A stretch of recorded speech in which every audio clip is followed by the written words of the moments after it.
বিসমিল্লাহির রহমানির রহিম।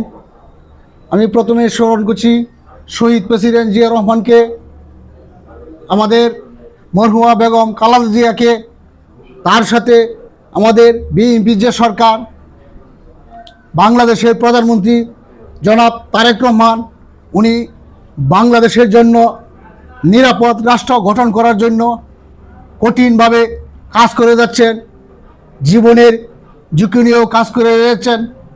বাংলাদেশের জনগণ ঐক্যবদ্ধ আছে, ঐক্যবদ্ধ থাকবে। রামিসা হত্যাকাণ্ডের ঘটনা এটা অনেক দিন হয়ে গেছে।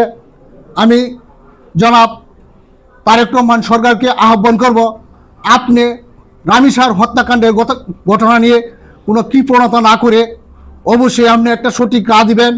আর আমাদের বাংলাদেশের জনগণ এখনও ঐক্যবদ্ধ আছে, ভবিষ্যতে থাকবে। যারা বিশৃঙ্খলা করতে চায় তাদের উদ্দেশ্যে আমি বলতে চাই, কেউ যদি বিশৃঙ্খলা করার চেষ্টা করেন সেই উদ্দেশ্য সফল হবে না। বাংলাদেশের আইন অনুযায়ী তাদের বিরুদ্ধে ব্যবস্থা নেওয়া হবে। বাংলাদেশের জনগণ চাচ্ছে একটি নতুন বাংলাদেশ গঠন করতে।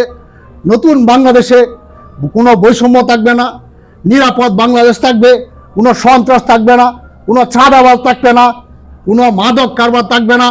এমন একটি বাংলাদেশ গঠন, সুন্দর বাংলাদেশ গঠন করবে, যেখানে সকল স্তরের সকল পদের প্রত্যেকের নিরাপত্তা থাকবে।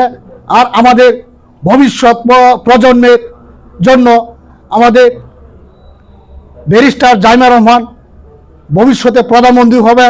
বাংলাদেশের তরুণ সমাজ যারা আছেন সকলেই ওনার দিকে দৃষ্টি আকর্ষণ করবেন। আর বাংলাদেশের অনেক দল আছে, যার যেখানে ইচ্ছা সেখানেই দল করতে পারবেন। আর স্থানীয় সরকার নির্বাচনের বিষয়টা হচ্ছে যে এখানে কোনো দুর্নীতিবাজ লোক থাকতে পারবে না, কোনো সন্ত্রাস থাকতে পারবে না, কোনো ঘুষখোর থাকতে পারবে না, ক্লিন ইমেজের লোক থাকতে হবে। সেই ক্লিন ইমেজের লোকের মধ্যেই মনোনয়ন দিবেন, সেখানেই দলের চেয়ারম্যান হবে, দলের জন্য ভালো কিছু করবে। আর বাংলাদেশে যদি এরকম চেয়ারম্যান দেওয়া হয় তাহলে আমি মনে করি বিএনপির মধ্যেই 90% চেয়ারম্যান হবে, যার কোনো সমালোচনা থাকবে না। বাংলাদেশের প্রতিটি জনগণের আকাঙ্ক্ষা পূরণ হবে। আর বিশেষ করে দেখা যাচ্ছে অনলাইনে যারা সংযুক্ত আছেন তাদেরকে সাবধান করে দেই, রাষ্ট্র নিয়ে কোনো ষড়যন্ত্র করলে তার উদ্দেশ্য সফল হবে না। রাষ্ট্রের নিয়ম অনুযায়ী তার 14 বছর জেল হইতে পারে। আর আরেকটি বিষয়, এখানে আওয়ামী লীগ গণহত্যাকারী দল, যারা গণহত্যার সাথে যুক্ত, তাদের কোনো রাজনীতি নেই। কেউ যদি রাজনীতি করার ইচ্ছা করে সেই উদ্দেশ্য সফল হবে না। বাংলাদেশের জনগণ এখনো স্বতঃস্ফূর্তভাবে সজাগ আছে।